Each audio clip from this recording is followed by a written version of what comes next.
क्रिया। वर्ब मतलब क्या होता है? क्रिया। आज हम इस क्लास में क्रिया के बारे में पढ़ेंगे कि क्रिया हमारा कितना प्रकार का होता है। क्रिया को हम आज अच्छी तरीके से समझेंगे। देखिए, सबसे पहले हम वर्ब को समझते हैं कि वर्ब किसे कहते हैं। किसी कार्य का होना या ना होना पाया जाता है उसको हम वर्ब कहते हैं, क्रिया कहते हैं। क्रिया का नाम से ही पता चल जा रहा है कि किसी काम का या होना या ना होना पाया जाता है उसको हम क्या कर देते हैं? वर्ब कहते हैं ना। क्या कहते हैं? वर्ब कहते हैं। और जो हमारी वर्ब होती है ये दो प्रकार की होती है, एक होता है मेन वर्ब और एक होता है हेल्पिंग वर्ब। मेन वर्ब को हम हिंदी में बोलते हैं मुख्य क्रिया कहलाता है, और हम इंग्लिश में मेन वर्ब हेल्पिंग वर्ब को बोलते हैं सहायक क्रिया। सहायक क्रिया हेल्पिंग वर्ब को कहते हैं। सहायक क्रिया का एक और नाम होता है जो क्या है? Auxiliary verb. इसको हम क्या बोलते हैं? सहायक क्रिया। सहायक क्रिया का एक और नाम है ऑक्सिलरी वर्ब, सहायक क्रिया कहते हैं। देखिए, वर्ब को पहले अच्छे से हम समझते हैं कि वर्ब एक्चुअली में होता क्या है। कार्य का होने अधिकार अवस्था का बोध कराता है ना। किसी कार्य का मतलब हो रहा है या उसके अधिकार को बता रहा है या उसकी अवस्था को बता रहा है, तो उसका बोध करा रहा है। जैसे कि देखिए, अधिकार मतलब क्या होता है कि कोई अपना बाइक खरीदा, कोई मतलब आप गए मार्केट में, चाहे जहाँ पे बाइक वाइक मिलते वहां पे गए, आपने उसको क्या कर लिया? खरीद लिया। तो वो आपके अधिकार को मतलब आपकी बाइक हो गई, तो आपके अधिकार को क्या करती है? बोध कराती है कि आपकी बाइक है। ठीक है। अवस्था होती है पदार्थ या कुछ भी चीज की जो अवस्था होती है ना, उसको हम क्या बोलते हैं? अवस्था का बोध कराता है, उसको भी उस क्रिया में भी आ जाता है।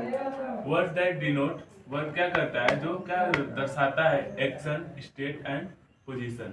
एक्शन मतलब कार्य को दर्शाता है, स्टेट मतलब अवस्था को बताता है, और पोजीशन मतलब अधिकार को स्थापित करता है। उसको हम क्या बोल देते हैं? वर्ब बोल देते हैं। मुख्य रूप से वर्ब हमारा क्या होता है? दो प्रकार की होती है, मेन वर्ब होता है और हेल्पिंग वर्ब होता है। मेन वर्ब और हेल्पिंग वर्ब। मेन वर्ब किसे कहते हैं?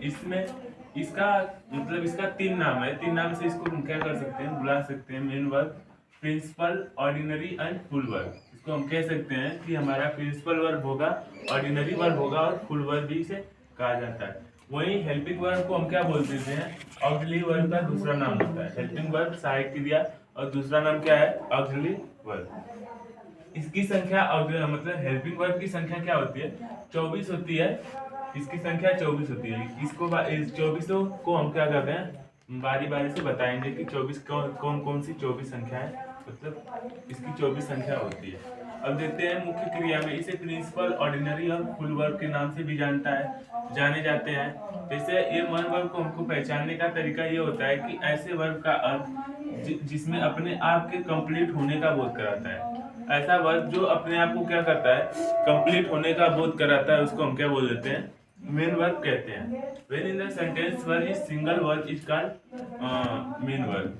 किसी सेंटेंस में सिर्फ हमारी वर्ब जो होती है, एक वर्ब होती है, उसको हम क्या कहते हैं? मेन वर्ब कहते हैं। जैसे Ram reads a book, Ram क्या कर रहा है? किताब पढ़ रहा है। तो इसमें वर्ब मतलब क्रिया जो है एक है। क्रिया क्या है? हमारी क्रिया क्या है? सिंगल है, एक है। इसके अलावा कोई क्रिया नहीं है, तो ये हमारा क्या हो जाएगा? मेन वर्ब का रूप में इसको हम बता देंगे, मेन वर्ब कह देंगे। जैसे ही इज गोइंग, वो क्या कर रहा है? जा रहा है। तो इसमें भी हमारी वर्ब जो है सिंगल रूप में है। वर्ब कैसी है? सिंगल है। वर्ब कैसी है? सिंगल है। तो सिंगल है तो ये भी हमारा किस रूप में हो जाएगा? मेन वर्ब का मतलब मेन वर्ब हो जाएगा। जैसे they can do this work, they can do this work, इसमें भी हमारा डू करना क्या होता है? क्रिया है। करना भी क्या है? क्रिया है। तो क्रिया भी हमारा ये किस रूप में हो जाएगी? मेन वर्ब के रूप में हो जाएगी। देखिए, कुछ क्रियाएं ऐसी होती हैं, कुछ क्रियाएं क्या होती हैं? नोट पे लिख लेते हैं, नोट में। कुछ क्रियाएं ऐसी होती हैं, कुछ क्रिया ऐसी होती है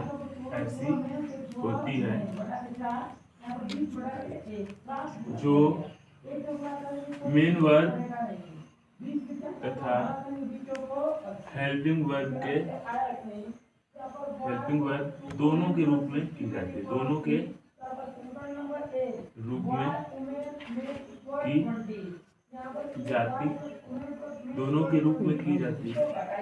तो हम इस वर्ब को मतलब दोनों के रूप में कौन से वर्ड किए जाते हैं जो कि मेन वर्ब मुख्य क्रिया में भी यूज होते हैं और हेल्पिंग वर्ब सहायक क्रिया में भी यूज होते हैं, उन शब्दों के बारे में भी हम आगे पढ़ेंगे। पहले हम समझ रहे हैं कि हमारा मुख्य क्रिया जो है उसको हम पहचाने कैसे, और जो हमारा सहायक क्रिया उसको हम कैसे पहचान सकते हैं।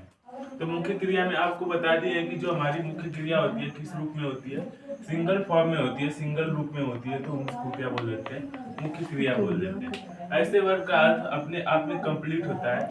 ऐसे वर्ब का, ऐसे क्रिया जो होती है हमारी, उनका जो अर्थ होता है सेंटेंस में वो क्या होता है, एक पूर्ण रूप में होता है, स्वतंत्र रूप में होता है।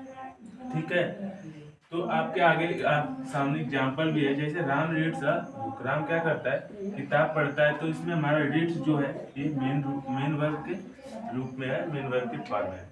ही इज गोइंग, वो क्या कर रहा है, वह क्या करता है, जाता है। ठीक है, वो क्या करता है, कर रहा है, जा रहा है। तो इसमें हमारी मेन वर्ब जो है वो इज है। और इज हमारी क्या होती है, हेल्पिंग वर्ब में भी यूज होती है, हेल्पिंग वर्ब में भी यूज होती है। इज हमारा दोनों में यूज होता है, मेन वर्ब में भी यूज होता है और हेल्पिंग वर्ब में यूज होता है। अगर हेल्पिंग वर्ब में इज यूज होगा तो वो इसके साथ मेन वर्ब भी आती है। हेल्पिंग वर्ब अगर कहीं भी, हेल्पिंग वर्ब में अगर इज जो होता है अगर यूज होता है तो वो हेल्पिंग वर्ब मतलब हेल्पिंग वर्ब पहले आएगी, इज बाद में आएगी। तो ये दोनों के रूप में होता है, हेल्पिंग वर्ब में भी होता है और मेन वर्ब में भी होता है। जैसे यहाँ पे आपको बताए थे कुछ ऐसे कुछ ऐसे वर्ड होते हैं, क्रिया के वर्ड होते हैं जो क्या होते हैं, दोनों में यूज होते हैं, हेल्पिंग वर्ब में भी और मेन वर्ब में भी, हेल्पिंग वर्ब में भी और मेन वर्ब में भी यूज होते हैं। जैसे कि हो गया, जैसे कि एग्जाम्पल यहाँ पे लिख लीजिए, इज है।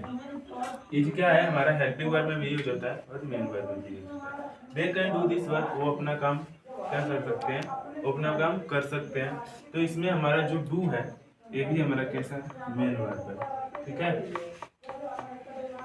और जो हमारी क्रिया होती है, क्रिया के बारे में थोड़ा सा और जान लीजिए। जो क्रिया होती है वर्ब से समथिंग्स अबाउट सब्जेक्ट। जो हमारी वर्ब होती है, क्रिया होती है, क्रिया किसके बारे में बताती है, सब्जेक्ट के बारे में, कर्ता के बारे में बताती है। अगर देखिए कर्ता नहीं होगा तो क्रिया किसको बताएगी, किसी को नहीं बताएगी, क्रिया किसी को नहीं बताएगी। ठीक है, जैसे क्रिया क्या है, अगर क्रिया है, अगर सब्जेक्ट है तो सब्जेक्ट के बारे में क्रिया बताएगी कि हमारा सब्जेक्ट जो है, सब्जेक्ट एक्चुअली में क्या कर रहा है, सब्जेक्ट वास्तव में क्या कर रहा है, सब्जेक्ट खा रहा है, पी रहा है, नहा रहा है, या जैसे कि यहाँ पे हमारा राम जो है, राम क्या है, सब्जेक्ट है और क्रिया उसके आगे लगी है। तो क्रिया क्या कर रही है, राम को बता रही है कि राम क्या कर रहा है, रीड्स द बुक, राम क्या कर रहा है, किताब पढ़ रहा है। तो वर्ब से समथिंग अबाउट सब्जेक्ट, हमारी जो क्रिया होती है किसके बारे में बताती है, सब्जेक्ट के बारे में बताती है। अब देखिए हेल्पिंग वर्ब क्या होता है, हेल्पिंग वर्ब सहायक क्रिया। इसके नाम से ही पता चल रहा है कि ये किसी न किसी की क्या करती है, क्रिया की सहायता करती है, किसी न किसी क्रिया की सहायता करती है।